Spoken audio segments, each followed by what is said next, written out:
আজকে দুপুরে এতটাই গরম পড়েছিল আমি আর নিশিতা প্যান্ডেলে বসে কিন্তু খেতেই পারিনি। দেখো ভাই, প্যান্ডেলে বসে খাইতে পারি নাই সেটা না হয় বুঝলাম, কিন্তু বাড়ি থেকে একটা ডাইনিং টেবিলও নাই তোমাদের? আরে ভাই, মাটিতে বসে খাচ্ছ সবাই, মাটি বলতে টালির ঘর, সে না হয় বুঝতে পারলাম, কিন্তু টালিতে বসে খাবার খাচ্ছে, একটা ডাইনিং টেবিল নাই?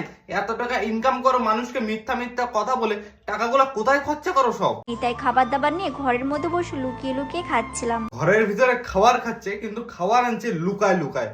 মানে বুঝতে পারতেছিস, খাবারও এখনকার দিনে এরা চুরি করে আনছে ভাই।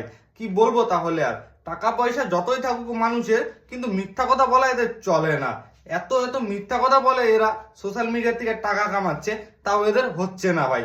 মানে এরা যত চায় ভিউজ আসবে, কিন্তু ভিউজ কি করে আনতে হয় সেটা একমাত্র এরাই জানে, আর কেউ জানে না ভাই। মিথ্যা কথা বলবা, ভিউজ কামাবা, আর খাবার আনবা চুরি করে। সব থেকে বড় কথা হচ্ছে, নষ্ট ছেলে 750 কি ইউটিউবে যাও, চ্যানেলটা সাবস্ক্রাইব করে দাও, আর এখানে ফলো করে দাও। নতুন নতুন যদি রোস্ট ভিডিও দেখতে হয় অবশ্যই ফলো সাবস্ক্রাইব করতে হবে তো।